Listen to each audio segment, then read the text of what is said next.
Welcome students, welcome to my channel Harmony of Languages and myself Jitendra and हमारा चल रहा था free English course with Hindi.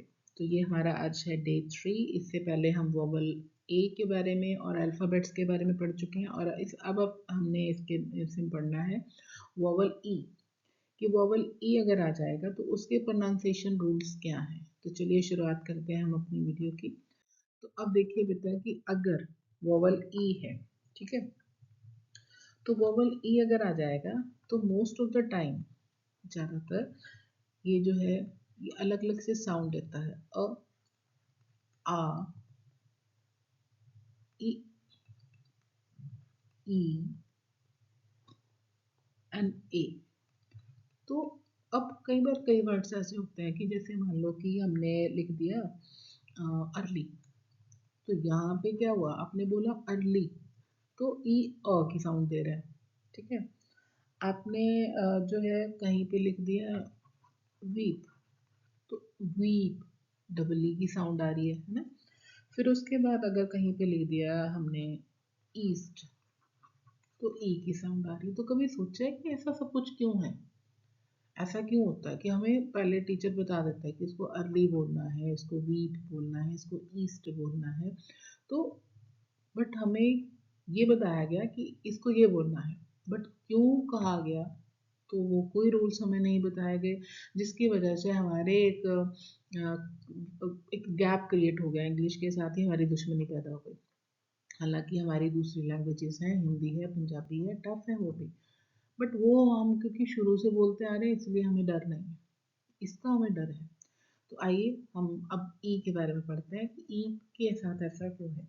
अब देखिए बेटा, अगर ई कहीं पे आ जाता है, अगर ई अकेला है या कुछ है, तब इसने देनी है साउंड अ, ठीक है। अब जैसे ये है तो अर्ली एंड उसके बाद आ गया अर्थ, ठीक है। देन उसके बाद है ऑन, अब अर्ली जल्दी, अर्थ धरती, ऑन कमाना, ठीक। ये आप साथ के साथ इसके मीनिंग भी सीख सकते हैं। तो ई ऐसे है। अब कई जगह पे अगर ई के साथ वाई आएगा, then it will give the sound a, like I, ठीक है, and eyebrow। तो अब इसको आईब्रो नहीं कहोगे, आई नहीं कहोगे, क्योंकि ये साउंड ही नहीं देगा, वाई के साथ है तो इट गिव्स द साउंड आ, ठीक है। अगर इसमें जो है अगर कहीं पे भी आपका ई के साथ अगर ए आ जाए तो इट गिव्स तो बड़ी ई साउंड, बड़ी ई की आवाज देगा ई, ठीक है। लाइक इसको है तो ये बोलोगे आप ईज, ईज, ठीक है। ईस्ट, क्यों? क्योंकि ई के साथ ए आया हुआ है, ठीक है। ईयर। अब ये देखिए कि अब आपको इसकी प्रैक्टिस करनी है। मैं आपको यहाँ पे दो दो तीन तीन वर्ड बता सकती हूँ, आप इसके बाद उसकी रीडिंग में प्रैक्टिस कीजिए। आपके पास कोई न्यूज़पेपर है, आपके पास कोई मैगजीन है, जहाँ जहाँ पे ऐसे वर्ड आ रहे हैं कि ई के साथ क्या है, तो आप उसको रिलेट कर सकते हैं। इससे क्या होगा, आपकी रीडिंग कैपेसिटी जो है वो इंक्रीज हो जाएगी, आप इम्प्रूव कर जाओगे अपने आप को। बट वही चीज़ है कि एक दिन की गेम नहीं है कि आप एक दिन के अंदर आप सोचो कि सारा कुछ आ जाए, तो it's not possible. You have to work hard and you have to wait, ठीक है, पर जस्ट अपनी इम्प्रूवमेंट को देखने के लिए, ठीक है। फिर उसके बाद अगर ई है तो अब यहाँ पे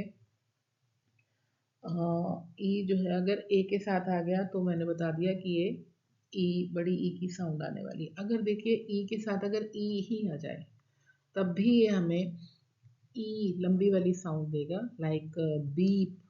अब आप इसको बीप बोलते हो, आप इसको बिप नहीं बोलते, आप इसको बीप बोलते हो क्योंकि डबल ई आ गया। आप इसको वीप बोलते हो क्योंकि बीच में डबल ई आ गया। आप इसको डीप बोलते हो क्योंकि बीच में डबल ई आ गया। तो जब भी ई के साथ अगर एक और ई वोवल साथ में जुड़ गया तो साउंड जो है वो ई की आने वाली है, ठीक है।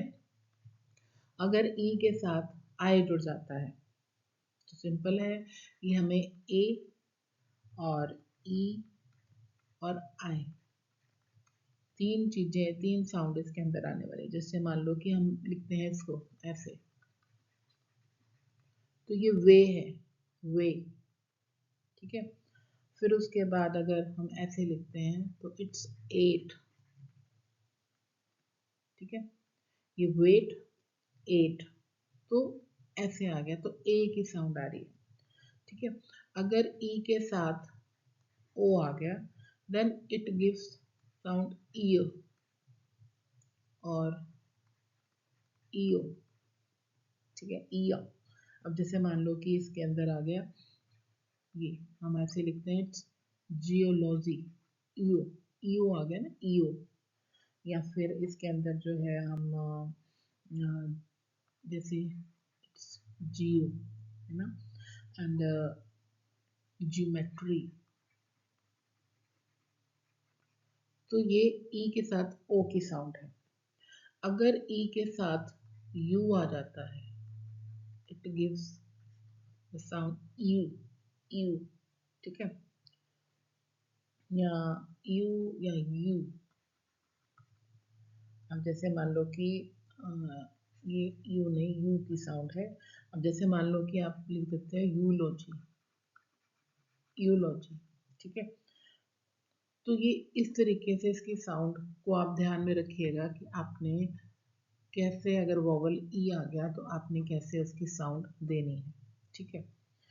अब जो है इसमें और भी है, जैसे मान लो कि कुछ साइलेंट, अब जैसे एक रूल आपको याद रखिएगा कि अगर ई लास्ट में, किसी भी वर्ड के लास्ट में ई अगर आ जाए, लास्ट ई है, तो उसकी आवाज नहीं आएगी, ठीक है, आवाज नहीं आनी उसकी। मीन्स कि जैसे अगर नेम है, तो अब लास्ट में ई आ गया ना, तो ये इट विल रिमेन साइलेंट, इसमें साइलेंट रहना है यहाँ पे। अगर केम है तो यहाँ पे ये साइलेंट रहने वाला है, ठीक है। तो ये आपको ध्यान में रखना है। अगर जैसे तो अगर रूल्स में क्या है कि अगर ई से पहले कोई कॉन्सोनेंट है, अब जैसे मान लो कि ई है और उससे पहले कोई कॉन्सोनेंट लगा हुआ है, तब हमारा यहाँ पे जो साउंड है वो आई की आने वाली है, आई। अब जैसे फाइल, तो आई, ई के आगे कॉन्सोनेंट लगा तो फाइल, ठीक है, आई, आई की साउंड आएगी। तो इस तरीके से आप जो है इसको अच्छे से वो कर सकते हो। अगर और है, अगर जैसे मान लो ई से पहले अगर कोई ओ आ गया, ठीक है, और बीच में कोई कॉन्सोनेंट है, अब जैसे मान लो नोट वर्ड है, ई तो लास्ट में है, मतलब मेनली तो यही है कि अगर देखिए कि लास्ट में अगर ई कहीं पे आ रहा है तो आपने उसको साइलेंट रखना है, यही एक बहुत बड़ी चीज़ है, उसको आपने नहीं बोलना, उसको साइलेंट आप रखोगे, ठीक है। तो ये जो है आपने इसमें ध्यान में रखना है कि कैसे है। अब नेक्स्ट जो है हमारी